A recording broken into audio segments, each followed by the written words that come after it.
bit scared too. Yesterday, just making quick work. Fish coming out with their own. It's Jeff, but we'll start off with the made up both worlds, both discos dancing around. It's just a lowdown from Jerry on the Slux once again.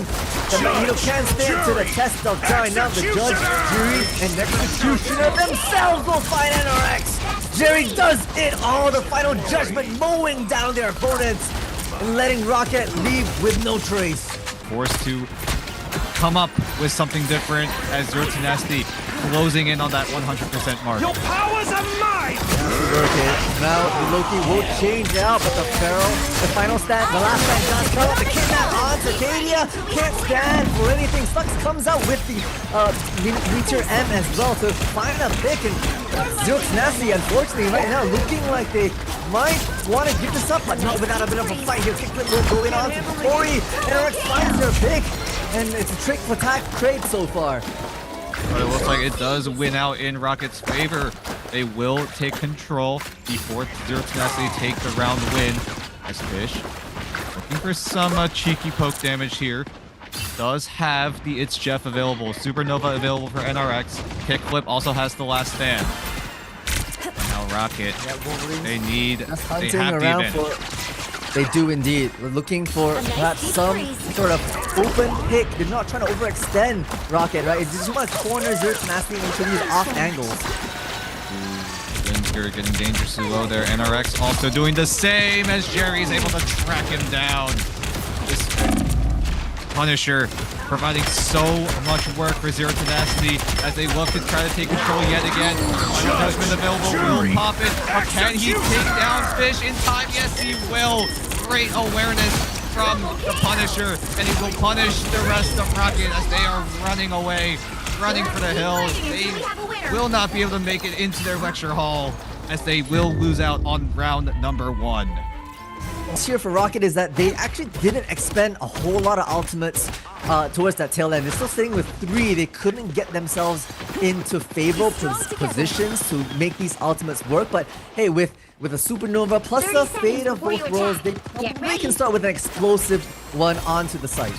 Yeah, I wouldn't be surprised if NRX just pops Supernova off the rip and just try to zone the rest of Zero Tenacity away, especially here in the waterfall map of Burn and T'Challa. A very, very close quarter type of map before any of those map changes, and allows for more of that flexibility, more of that map movement. But for now, Rocket, they will probably look to go for some sort of... For the Human Torch themselves, a regroup, a hard regroup Tenacity has called, just to be able to figure out how they can break themselves in. KD is off the Doctor Strange as well, so it's going to be on XZ to maybe find themselves a bit of a flank here on this backside. An early pick. XZ has been really good with finding these early picks. It's the question of trying to figure out a sustain. Yes! Perfect onto NRX. Yeah, I thought XZ would be able to get the backdoor, but instead finds a pick for himself, and that just is the domino effect coming in for Zero Tenacity.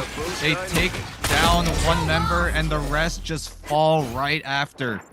And now Rocket need to regroup yet again. Great adjustment from Zero Tenacity, right? Like realizing that Rocket tend to group up a fair bit. You just send a couple people around the back for a bit of flank action, and hey, with KD and XZ playing how they have with their coordination onto dive targets, they're doing very well in terms of adapting to the changes in the composition that Rocket bring.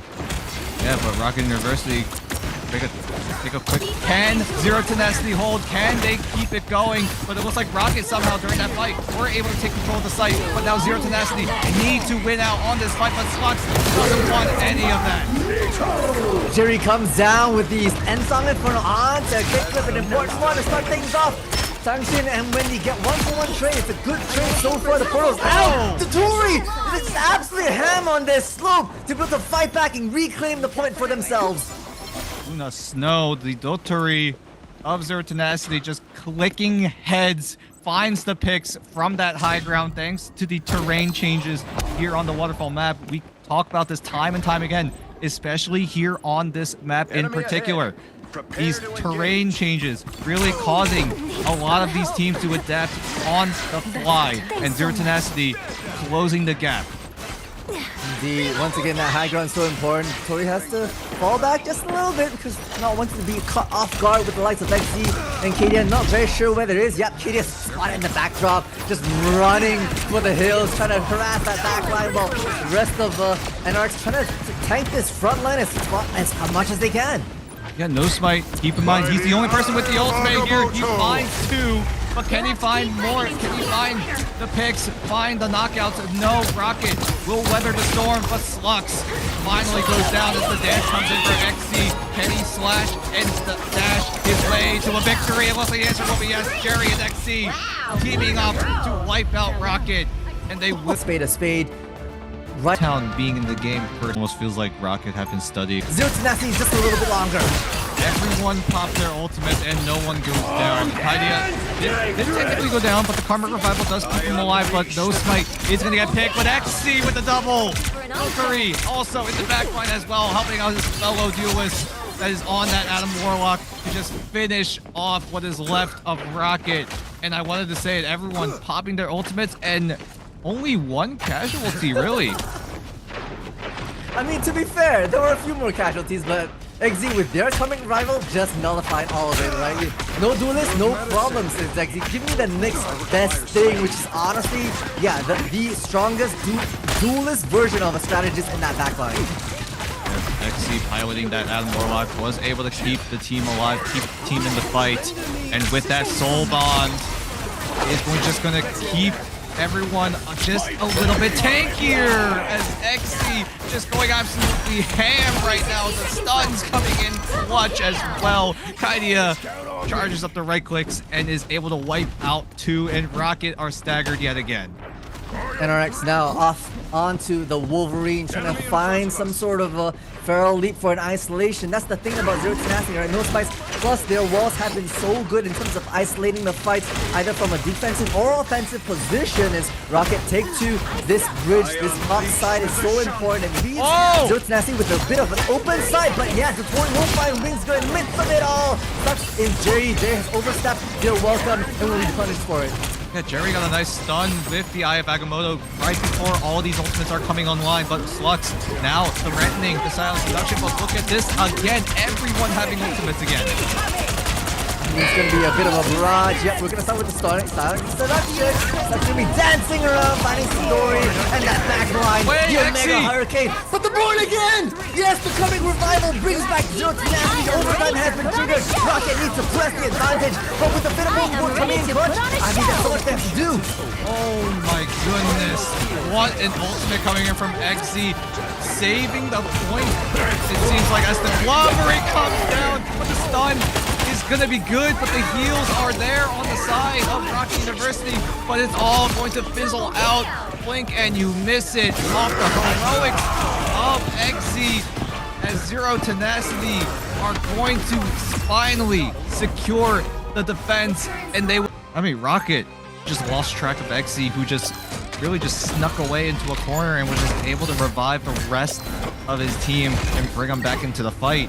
And that's something you need to keep note of on the side of Rocket. You need to make sure you are taking out everyone important, but in that scenario, that was just a rough one for Rocket to swallow. That was a rough one indeed. It was a rough one indeed. And I see a few people in chat, Dan, I see a few people in chat flaming me for my new terminology, triple. They said there's another word for it. Nah, we're not going to use that word because it belongs to something else, you know? I think in Marvel Rivals, we need to make our own terminology. So I'm going to call it triple. We're starting off Rocket wanting to work. But that super jump coming in, and NRX is targeted down. Jerry with a double barrel shotgun to the face. But NRX will come back thanks to the BRB. Yeah, BRB being so clutch right now. Shields, Walls trying to isolate some of the back line, but already it's going to be Jerry with the final judgment. NRX has no more BRB to work. The Cosmic Yard is immediately taking out all the spiralings as well, but now finally it's going to be the spiraling streak coming through. The other side of Rocket, but too many bodies are falling. Flux already out of the game. And before you know it, it's all out of action. 103 meters is all they need. NRX on the Doctor Strange wanting a bit of a teleport action back onto the site. Yeah, this is their last stand, their final fight, it seems like. and they need to hold down the fort. But XC wants to say something about it. A great group wall to isolate, but the stun onto 2. Is it going to be enough? The both worlds is good. Keep the team alive from Strangling Prison. Will keep Zero Tenacity at bay, but there is a lot of sustain coming from Dotori. A Secret also on the side of Rocket, keeping the team alive, but now Rocket are starting to fall as Dotori is able to time that fate of both worlds as soon as the enemy Luna ends theirs. And it looks all but inevitable. Zero Tenacity coming in, guns ablaze. Will take the series. It is such only Emma Frost so quickly.